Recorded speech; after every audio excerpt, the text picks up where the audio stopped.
Bon, excusez-moi, il n'y avait plus de place dans le téléphone. Je vous disais donc que euh,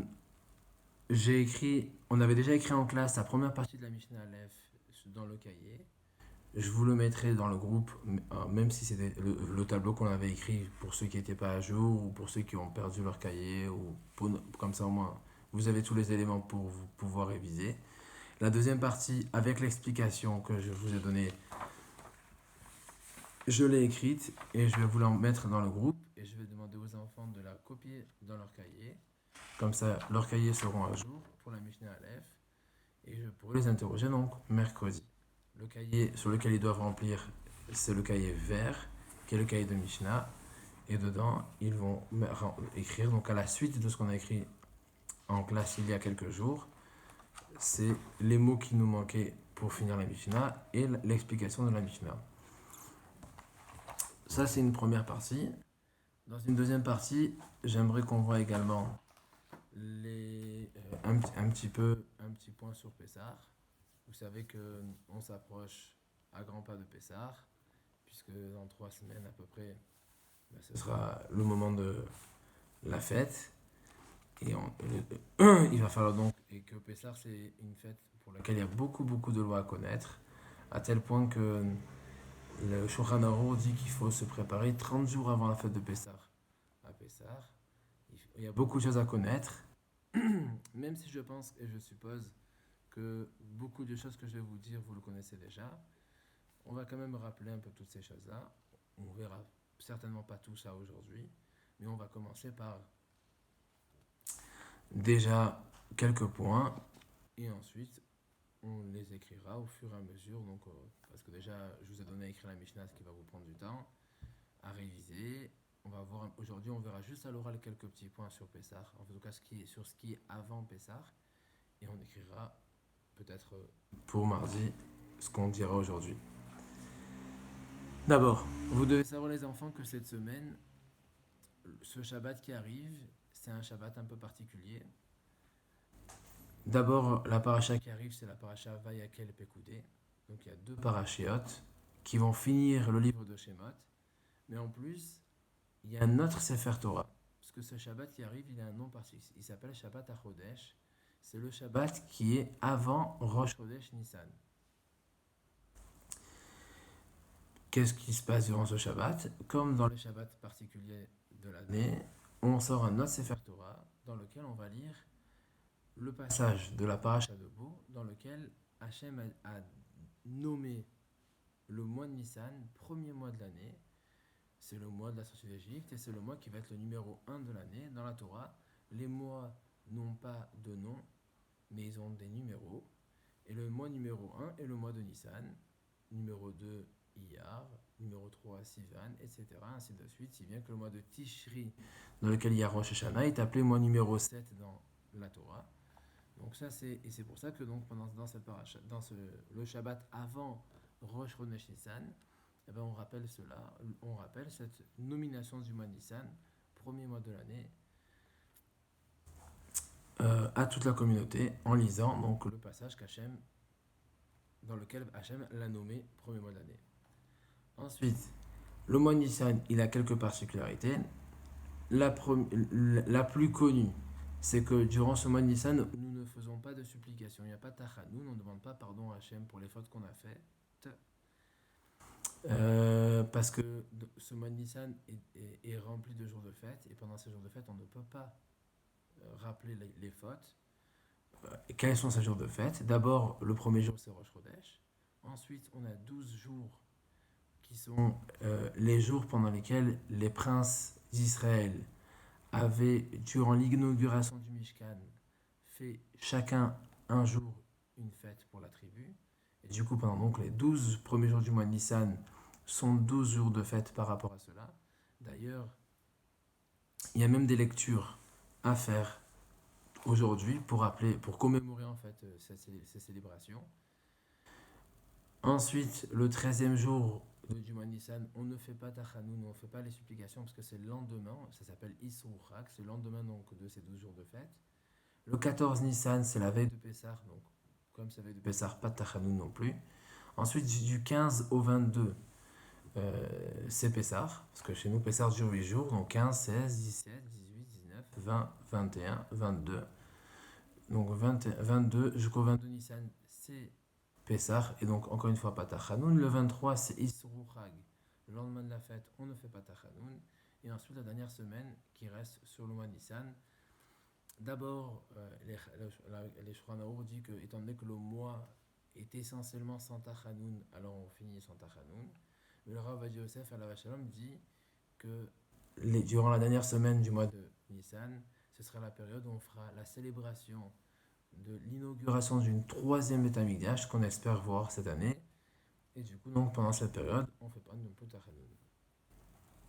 Donc, mois Nissan, c'est un mois entier, et c'est le seul mois d'année qui a cette particularité.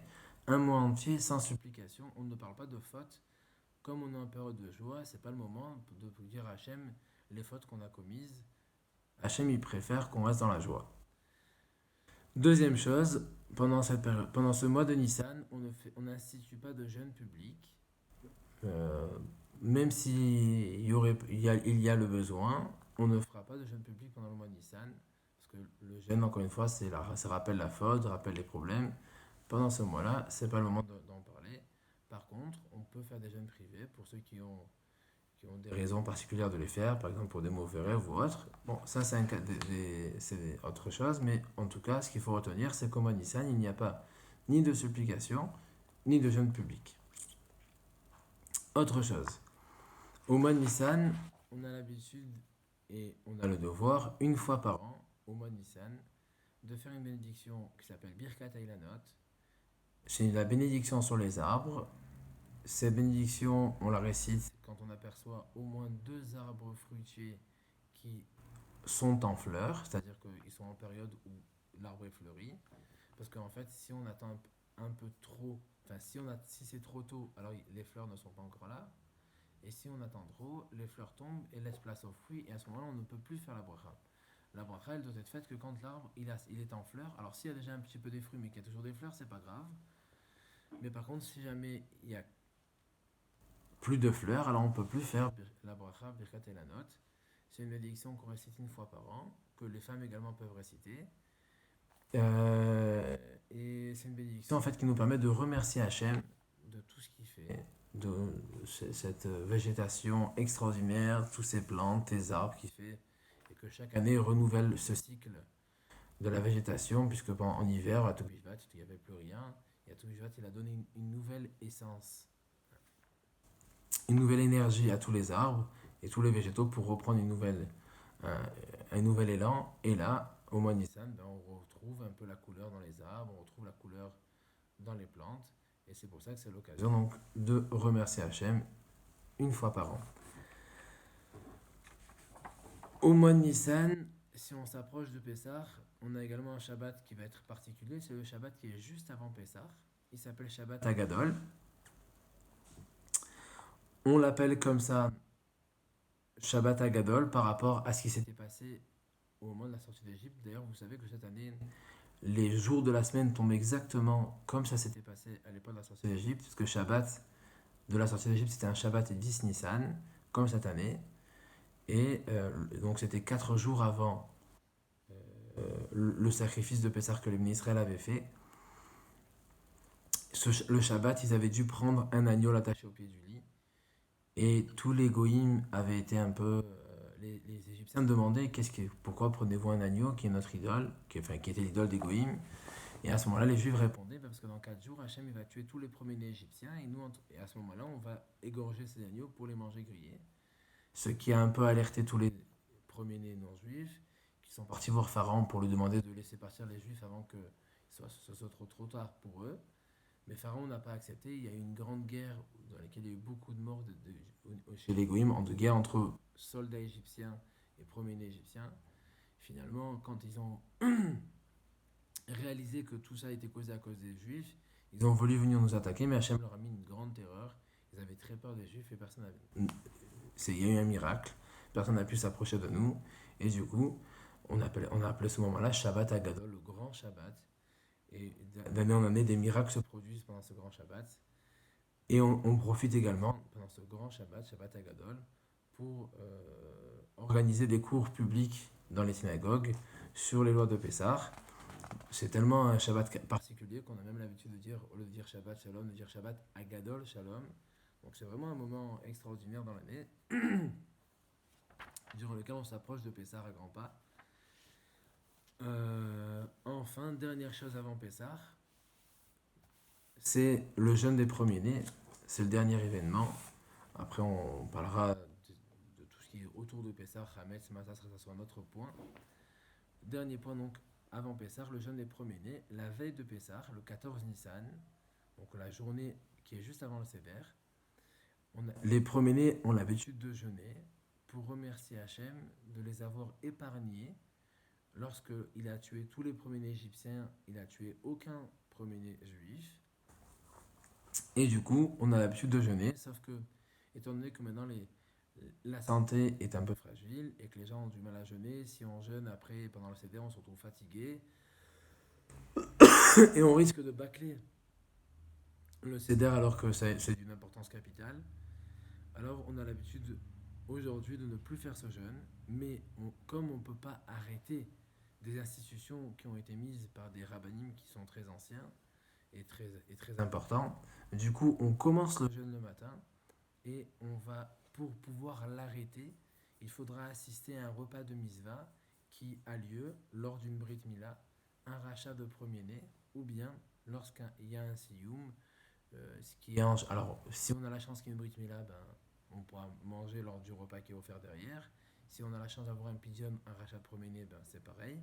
Mais en général, ce que le Rav de la communauté va organiser, c'est un Siyum, c'est-à-dire qu'il va faire exprès de terminer un traité, une étude la veille de Pessah, comme ça au moins, à ce moment-là, il organisera un apéro de clôture de ce traité, et tous les gens qui assisteront au discours et à la célébration pourront manger et casser leur jeûne, et ainsi donc ils pourront se préparer convenablement avec beaucoup de force pour le Seder.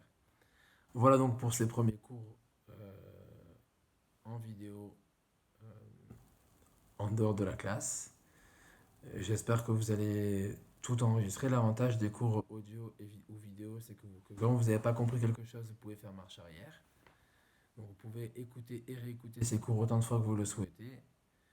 Et si vous avez des questions, les enfants, n'hésitez pas à me les poser à travers le groupe et je vous y répondrai dès que je pourrai. Je vous souhaite une excellente journée et j'espère vous retrouver très très prochainement. Au revoir.